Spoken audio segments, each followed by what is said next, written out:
खेल मंत्री रेखा आर्या ने मुनस्यारी में किया पंडित नैन सिंह सर्वेयर पर्वतारोहण ट्रेनिंग इंस्टीट्यूट का लोकार्पण। आज प्रदेश की खेल एवं युवा कल्याण मंत्री रेखा आर्या ने मुनस्यारी में स्थित पंडित नैन सिंह सर्वेयर पर्वतारोहण ट्रेनिंग इंस्टीट्यूट का लोकार्पण किया। उन्होंने कहा कि मुझे यह बताते हुए बेहद खुशी हो रही है कि मुनस्यारी जैसे खूबसूरत इलाके में एडवेंचर ट्रेनिंग के लिहाज से इस बेहद मुफीद इंस्टीट्यूट की खेल विभाग के तहत नींव रखी गई, जिसका कि आज विधिवत लोकार्पण किया गया है। निश्चित ही साहसिक पर्यटन के क्षेत्र में यह संस्थान एडवेंचर टूरिज्म के शौकीनों के लिए मील का पत्थर साबित होगा। इस इंस्टीट्यूट के जरिए हम उत्तराखंड में ट्रेनिंग और प्रशिक्षण के क्षेत्र में नया आयाम स्थापित करेंगे। इस दौरान बीजेपी जिला अध्यक्ष गिरीश जोशी, बीजेपी प्रदेश कार्यकारिणी सदस्य रुद्र सिंह पंडा, निदेशक खेल एवं युवा कल्याण जितेंद्र सोनकर, उप निदेशक शक्ति सिंह, बीजेपी मंडल अध्यक्ष डॉक्टर दुर्गा प्रसाद, दीपक चौपाल, हीरा चिराल, जिला क्रीड़ा अधिकारी सहित अन्य अधिकारीगण मौजूद रहे।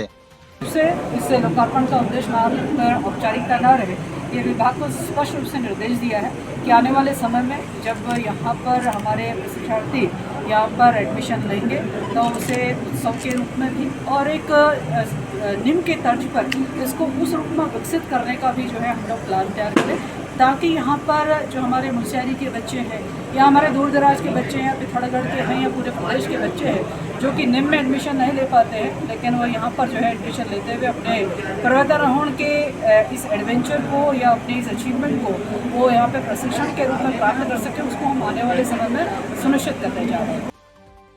कांग्रेस द्वारा दिल्ली में आयोजित 2 दिवसीय कार्यशाला में धारचूला से कार्यकर्ताओं ने किया प्रतिभाग। दिल्ली के तालकटोरा स्टेडियम में आयोजित 2 दिवसीय प्रतिज्ञा उज्जवल भारत की कार्यशाला में धारचूला से महिला कांग्रेस की जिला अध्यक्ष नंदा बिष्ट, ब्लॉक अध्यक्ष इंदिरा धामी के द्वारा प्रतिभाग किया गया। इस दौरान उत्तराखंड की संस्कृति को प्रस्तुत करते हुए सांस्कृतिक कार्यक्रम भी प्रस्तुत किए गए। कार्यशाला का उद्घाटन कांग्रेस के राष्ट्रीय अध्यक्ष मल्लिकार्जुन खड़गे के द्वारा किया गया। विभिन्न क्षेत्रों में संगठन की मजबूती को लेकर कार्य करने के लिए कार्यकर्ताओं को विभिन्न जानकारियां भी दी गई। विभिन्न सत्रों में विशेषज्ञों के द्वारा महिला कार्यकर्ताओं को संबोधित करते हुए बूथ स्तर पर संगठन को मजबूत बनाने के लिए रणनीति बनाई गई। इस दौरान महिला कांग्रेस की राष्ट्रीय अध्यक्ष नेटा डिसूजा, उत्तराखंड महिला कांग्रेस की प्रदेश महामंत्री प्रेमा कुटियाल भी मौजूद रहे।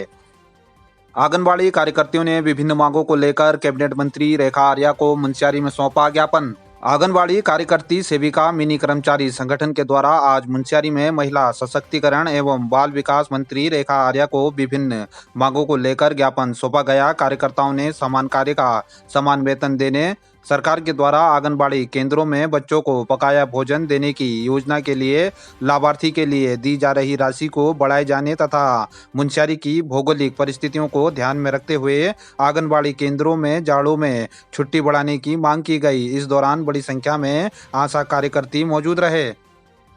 हेलीकॉप्टर सेवा में यात्री किराया कम करने की महिलाओं ने धारचूला में शासन प्रशासन से की मांग। सामाजिक कार्यकर्ता लीला बनग्याल के नेतृत्व में स्थानीय महिलाओं ने आज उप जिलाधिकारी को ज्ञापन सौंपकर सरकार के द्वारा सीमांत धारचूला में आपदा काल के लिए दी गई हेली सेवा में यात्री किराया कम करने की स्थानीय महिलाओं ने शासन प्रशासन से मांग की है। उप जिलाधिकारी धारचूला के पास आए हैं। हेली सेवा में जो शुल्क लिया जा रहा है थोड़ा ज़्यादा हो गया यहाँ की गरीब जनता के लिए। 14 ब्यास दारमा घाटी की जनता जो अति आवश्यक कार्य के लिए अपने क्षेत्र में जाते हैं, माइग्रेशन वैली में, और अपने गांव से यहाँ पर भी आते हैं धारचूला जो भी अपने अन्य क्षेत्र पे आते हैं, तो उनके लिए थोड़ा शुल्क अधिक हो गया है, यानी 3600 बता रहे हैं। तो 3600 एक आम पब्लिक के लिए बहुत ज़्यादा है, इसलिए हम निवेदन करने आए कि 2500 किया जाए। इसकी एक कॉपी हम मुख्यमंत्री महोदय को भेज रहे हैं और दूसरा एक उड़ेन सचिव साहब को भी भेज रहे हैं। तो इसी प्रकरण में हम धारचूला तहसील में आए। अभी धारचूला में जो हमारी एग्जिस्टिंग सिचुएशन थी जिसमें गाड़ियां बीच में खड़ी रहती थी, तो हम लोग एक एक्सपेरिमेंट कर रहे हैं फिलहाल के लिए कि धारचूला की जो मार्केट है वो कैसे बेटर लग सकती है। तो हम लोग गाड़ियों को अभी हम डेज फिक्स कर रहे हैं, लेफ्ट एंड राइट साइड में गाड़ियां फिक्स रहेंगी और वो सिर्फ टैक्सी गाड़ियां रहेंगी जो एक फिक्स टाइम के लिए आएंगी। उसके अलावा कोई भी और गाड़ी हम वहाँ पे कोई खड़ने नहीं देंगे। बाकी सभी जो भी गाड़ियां उसके लिए हम लोगों ने नीचे पार्किंग की स्पेस बनाई है जो हमारा रिवर प्रोटेक्शन वॉल एम्बैंकमेंट बनी उसके साइड में। तो हम लोगों को अभी एडिक्वेट ड्यूटीज भी लग रही है वहाँ पे, होमगार्ड्स भी हमारे पास एडिक्वेट है, पुलिस के कर्मी भी हैं। तो अभी हम लोग यही चाह रहे हैं कि कोई भी व्यक्ति अपनी गाड़ी मॉल रोड जो हमारा धारचूला का मेन मार्केट वाला एरिया है उसमें ना खड़ी करे, सभी लोग अपनी गाड़ी रिवर बैंक के साइड में ही खड़ी करें।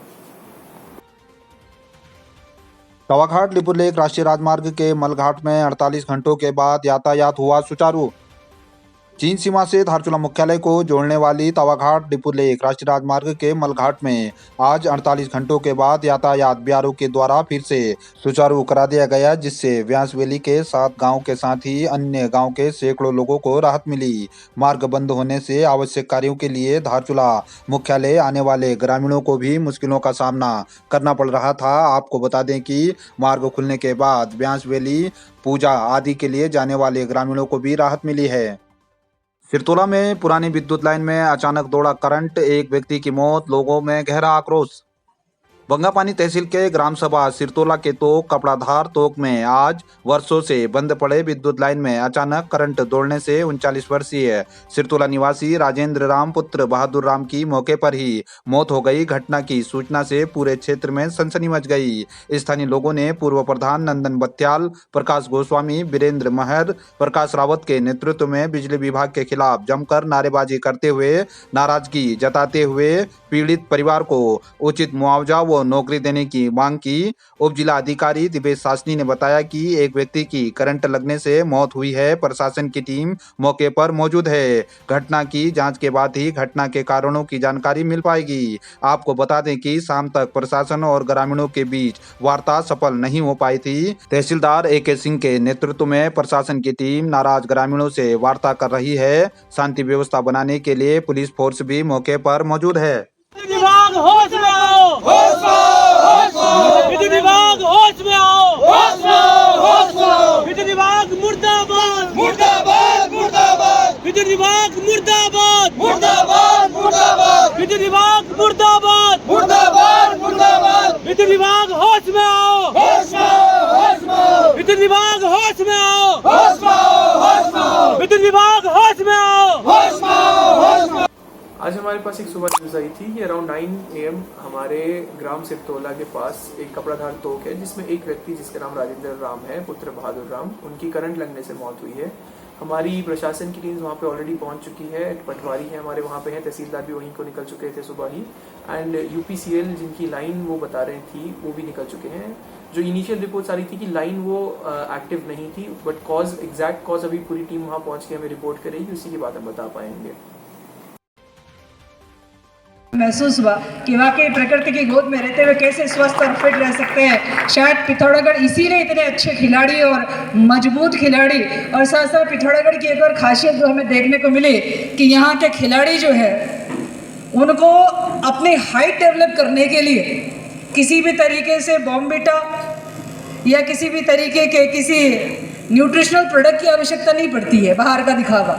उनका स्वयं का नेचुरल और प्रकृति के बीच में रहते हैं, और इतना उनके मध्य में संघर्ष करते करते रम गए कि पता ही नहीं चलता वो संघर्ष भी है, और उनके बीच में रहते रहते मजबूत हो गए हैं। और उनकी हाइट और हेल्थ को देखते हैं तो मुझे लगता है कि हमारे देहरादून के लोग भी शर्मा जाए कि पिथौरागढ़ रह कर देख लो, तभी सही मायने में पता चले क्या फिजिक होती है। और पिथौरागढ़ के खिलाड़ियों की तो और भी अलग ही बात निकल कर आती है। और मैं कह सकती हूँ कि अपने जीवन को स्वस्थ रखना है, अपने जीवन को मस्त रखना है, अपने जीवन को व्यस्त रखना है, तो खेलिए और अपने अंदर के खिलाड़ी को आगे बढ़ाइए। ये केवल छोटे बच्चे के लिए नहीं है भाव, ये केवल वयस्क के लिए नहीं है, ये हम सब के लिए भी है जो अधेड़ उम्र की ओर बढ़ गए हैं। हम सब के लिए है कि हम इसको अपने जीवन का हिस्सा बना लें। 1 घंटा हम खेल लें तो मैं मान सकती हूँ कि हमें अस्पताल जाने की ज़रूरत ही नहीं पड़ेगी। कहीं ना कहीं हम खेल को छोड़ते जा रहे हैं, शारीरिक एक्टिविटीज़ को एक उम्र 40 के बाद में 45 के बाद में छोड़ते चले जा रहे हैं, तो जिसके कारण से न जाने कितने बीमारियों से हम ग्रसित हो रहे हैं। मेरा मानना है कि यदि हमें स्वस्थ रहना है तो हमें खेलना चाहिए, हमें फिट रहना है तो हमें खेलना चाहिए।